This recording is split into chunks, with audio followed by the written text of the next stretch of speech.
Hi, this is Becky Goodson, nurse practitioner here at Activated Health and Wellness. And today I wanted to do a webinar to talk to you about weight loss medication. Weight loss medications can be used as part of your plan. And so I wanted to give you just a brief overview of those medications and kind of our approach to choosing what might be best for you. So I'm going to share my screen here. And hopefully you can see that okay, and I'm still on the screen here.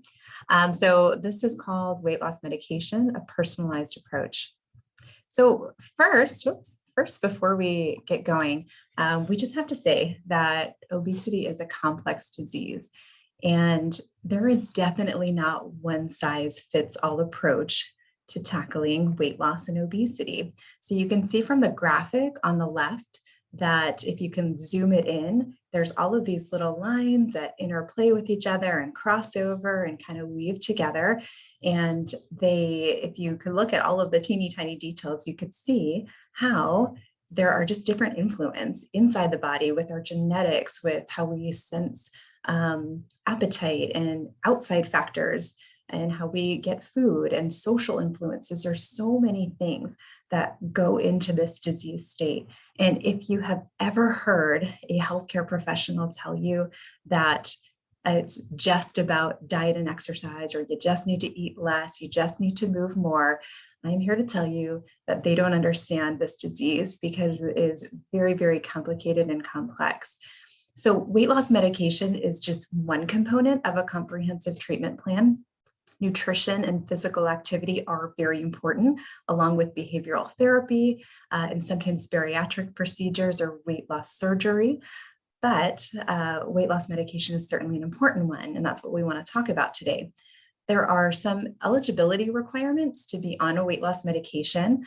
So we generally consider that a body mass index greater than 30 or a body mass index greater than 27 with a related condition. So this is often hypertension or high blood pressure, diabetes.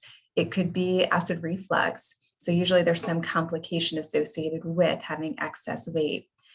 There has been some really neat studies that show if we take a personalized approach to selecting the right medication for a patient, that it can often double the amount of weight loss they are able to use or able to lose.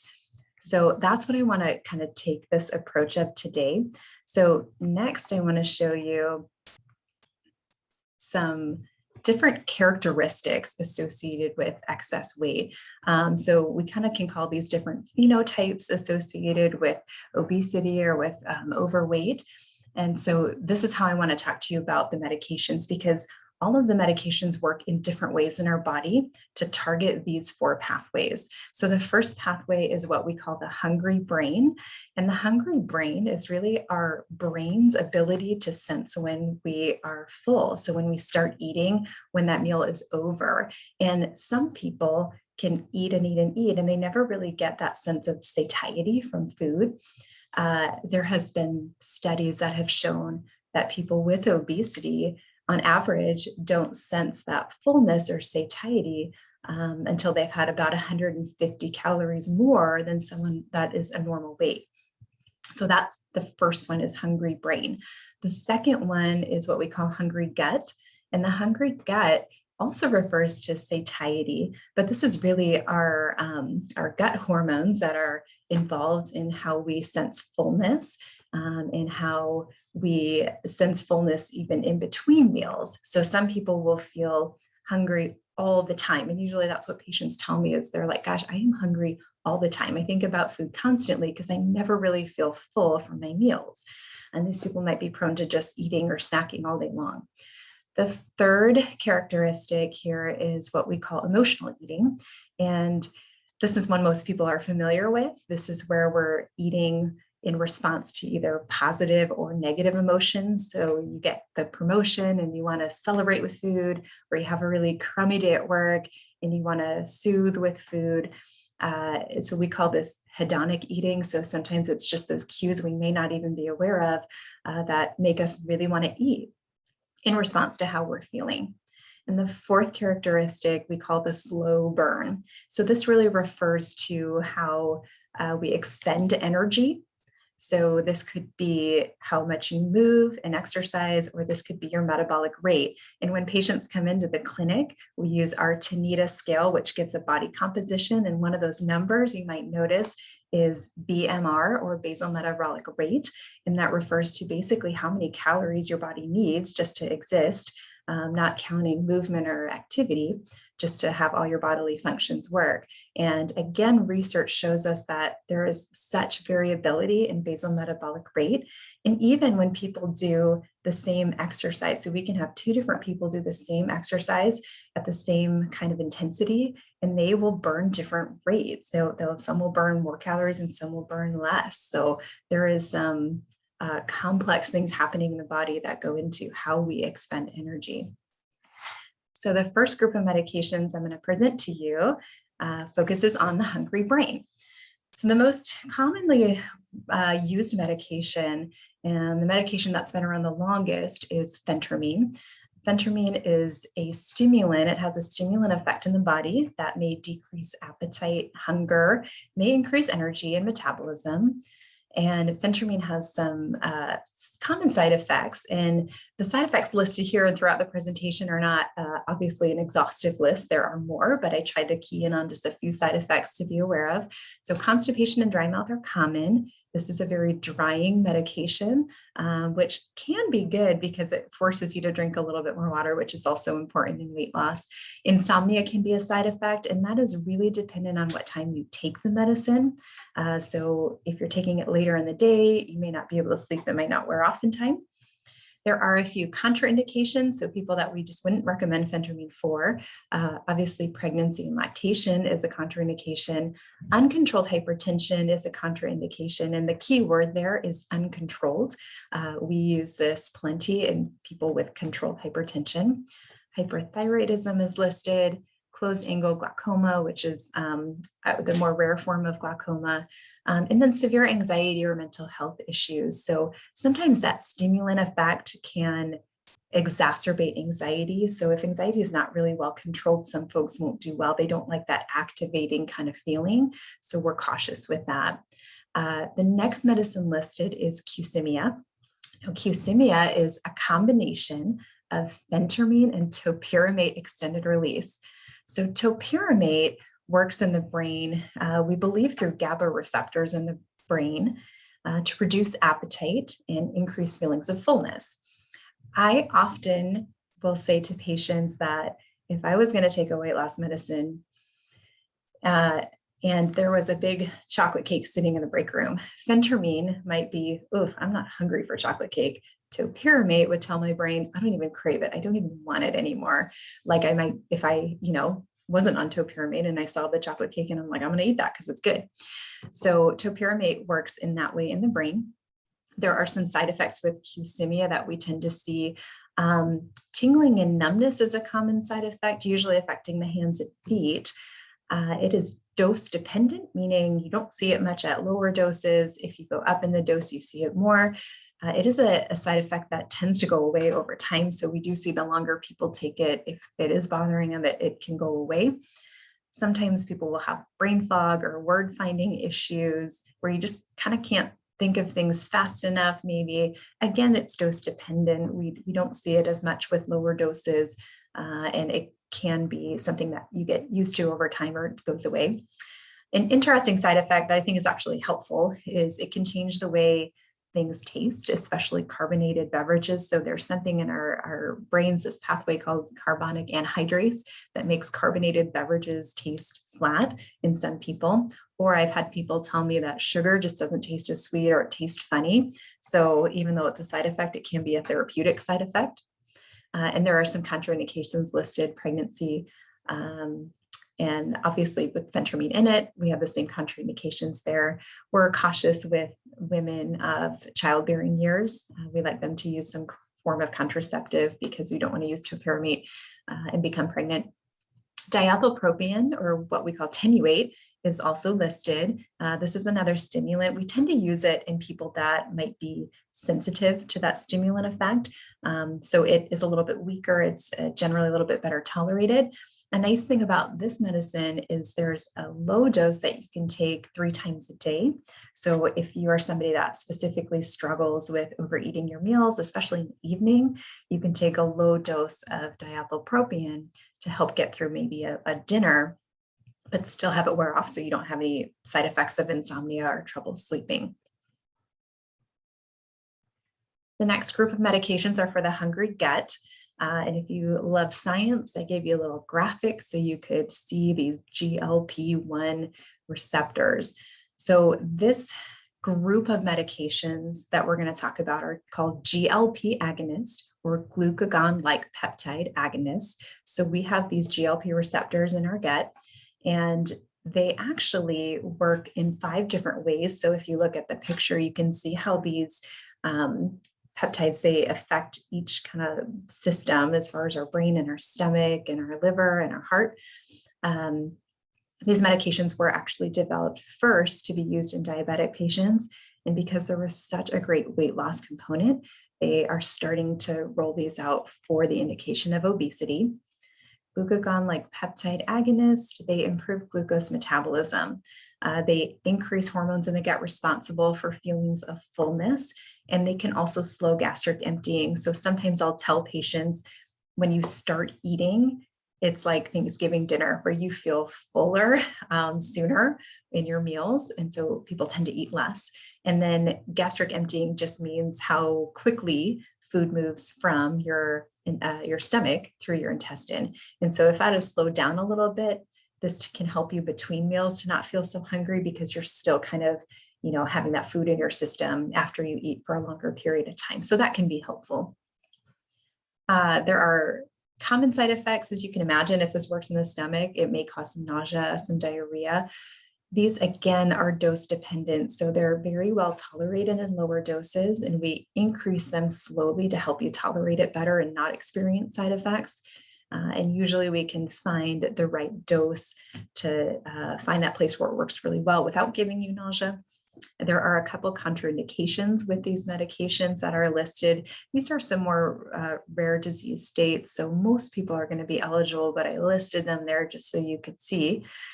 Let me jump back. So the 2 medications in this class that are specifically approved for obesity are Saxenda and the newest one, Wegovy. So Saxenda was approved in 2014. It is more recently approved to be used in children 12 and older. It is a daily injection, and it comes in a pre-filled pen syringe. And that makes it really easy. So I know that sometimes when we just say the word injection, people will kind of go, oh, wait, I don't want to be on any shots. But it's a really easy to use pen. The needle is small. Most people that start these medications come back and tell me like it was no big deal at all. It hardly felt it. And it just, they had all this kind of fear in their head about being on injection, and it ended up not being a big deal. So that Saxenda, Wegovy, again, was just approved this month in June of 2021. So we're still waiting for that to hit the pharmacies as of today. This is a weekly versus the daily injection, so a little bit less as far as actually doing an injection. And Wegovy actually showed up to 14% weight loss, so that's pretty promising. And I think we'll continue to see some of these roll out in the future. I listed here at the bottom the other GLP agonists that are available and have been available for some time. I wanted to point out that Rybelsus is the only one in this class that is actually an oral medication. So it's like a pill that you can take. And so if you have diabetes, you're eligible for these medications. And if you just can't quite get behind doing an injection, Rybelsus is there. And I've used that plenty and had some really good results with that one. Right, so this third category we'll talk about again is the emotional hunger. There's a product called Contrave, which has been pretty effective specifically for this type of eating.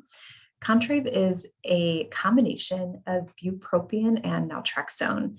And bupropion and naltrexone by themselves have been available for several years. Bupropion is a commonly used antidepressant. It works on dopamine receptors in our brain to decrease craving and kind of hinder that reward pathway. So remember I said, you're happy, you want to go get Dunkin' Donuts, you're sad, you want to go get Dunkin' Donuts.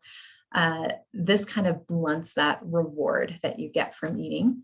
Naltrexone works in a similar way. Again, it's been around for a long time as an opiate antagonist. We use it in low doses in this medicine to achieve an effect with appetite and on that reward center in the brain. Contrave can be a little pill intense. So at the max dose, it's actually 4 pills a day. And I have found that a lot of people actually can get a really nice benefit from it at even half a dose. So sometimes it makes it a little bit more cost effective if you're only taking a half dose, and it can cut back on side effects. The common side effects are nausea, again, dose dependent. So not everybody needs to get up to that max dose to get a benefit. Sometimes we'll see anxiety with bupropion, so we're cautious and we can have that conversation with you on whether or not we think that's a good medicine for you if you deal with anxiety. And then the contraindications are listed. Uncontrolled hypertension, again, we have seen some reports of increased blood pressure with this medication. And then if you're on opiate therapy, so if you're using chronic opiate therapy for pain, or even if you land yourself in the ER because you broke your leg and they're going to prescribe you some pain medication, this is generally something we need to have a conversation about because that naltrexone can actually make pain medication ineffective. And then we're cautious in folks with seizures with this medication as well. So the last characteristic that we call the slow burners, the slow burn, I will kind of breeze through this slide because we've already talked about phentermine and we've talked about the diethylpropion or tenuate. I added phendimetrazine, which is another medication in this class. These are all medications that, again, have that stimulant effect that can actually help to increase metabolic rate and energy expenditure. A lot of times people will feel that they get a little bump in energy. So maybe they can go out and do that workout that they were too tired to do before.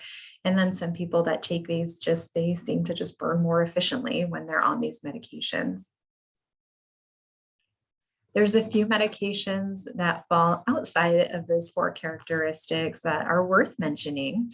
So the first is a medication that is FDA approved for binge eating disorder.